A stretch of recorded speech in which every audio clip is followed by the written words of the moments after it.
আলাইহি ওয়াসাল্লাম নফল নামাজে এত লম্বা সেজদা করতেন।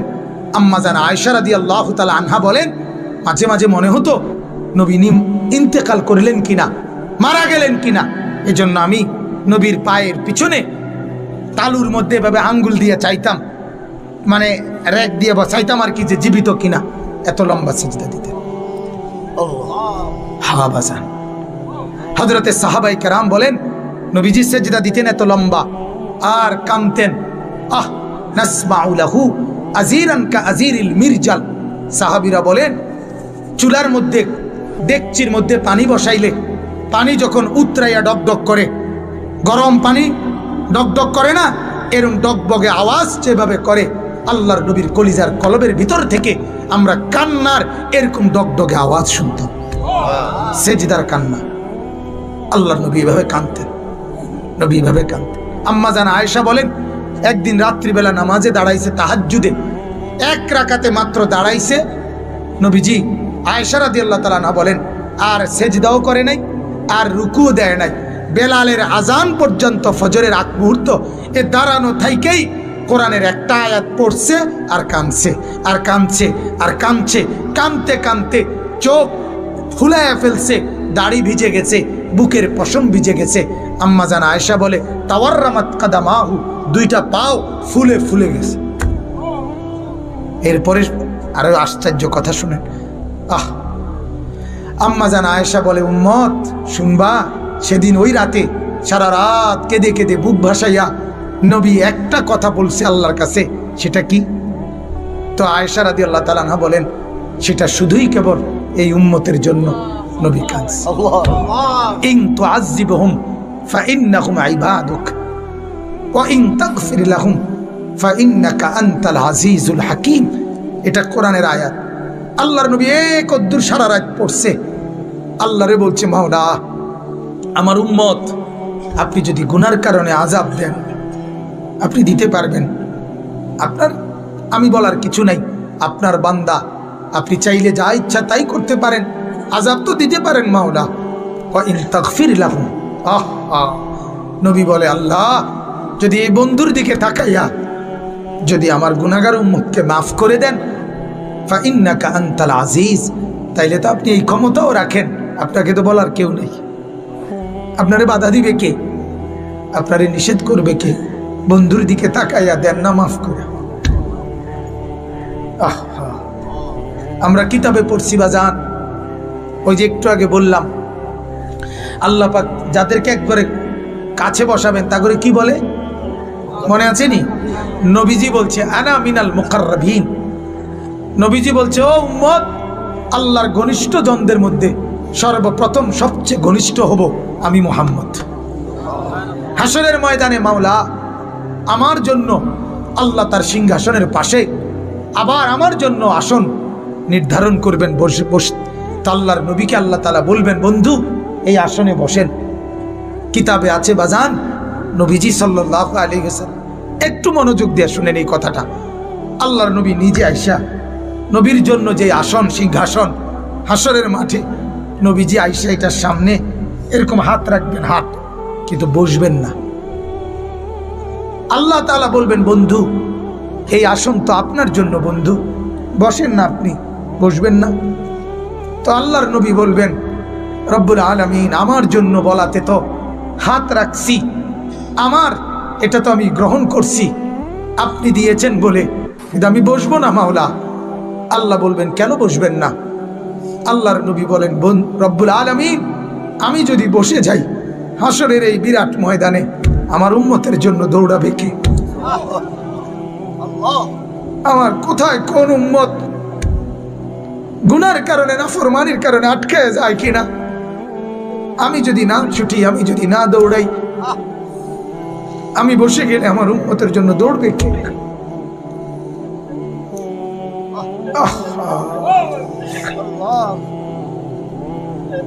চিনলেন না বাপ? চিনা দরকার ছিল যাকে, চিনলেন না তাকে।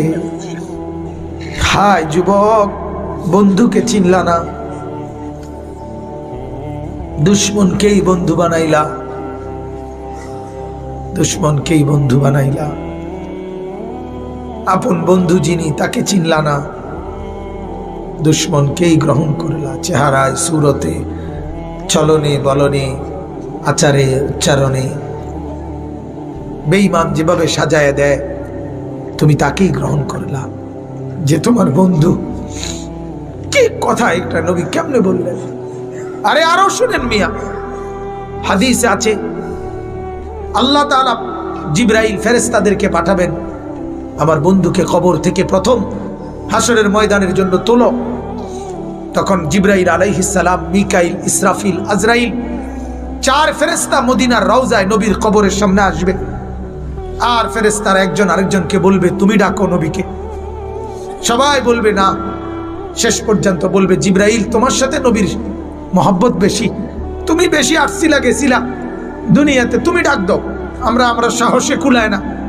জিবরাইল তখন ডাক দিবি, ইয়া রাসূলুল্লাহ আপনি ওঠেন, হাসরের ময়দানের জন্য আপনি দাঁড়ান। আল্লাহর কসম বাপ কসম, হাদিসে আছে নবীজি সাল্লাল্লাহু আলাইহি সাল্লাম বলেন, আমার উম্মত আমি নবী তখন এই কবর থেকে উঠেই কপালের বালু মুছতে মুছতে আল্লাহর নবী বলবেন, জিবরাইল আমার উম্মত কোথায়? আমাকে নেওয়ার জন্য আসে নাই নাকি তারা জাহান্নামে চলে গেছে?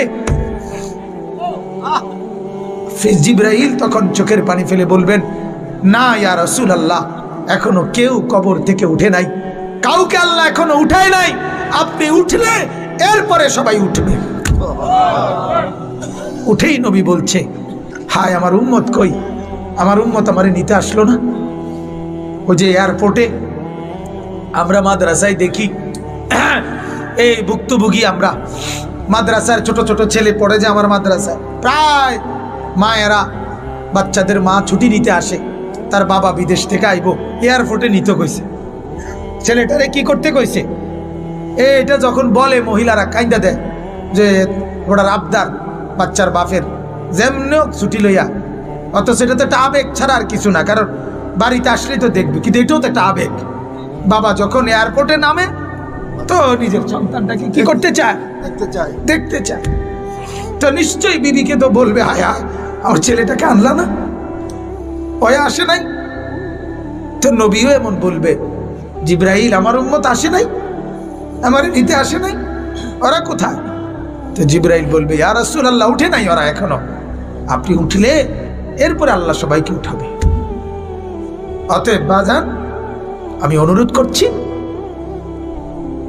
জীবন বদলান, জীবন সুন্দর করেন, চেহারা সুন্দর করেন, আখলাক সুন্দর করেন, প্রত্যেকেই ফিকির করেন।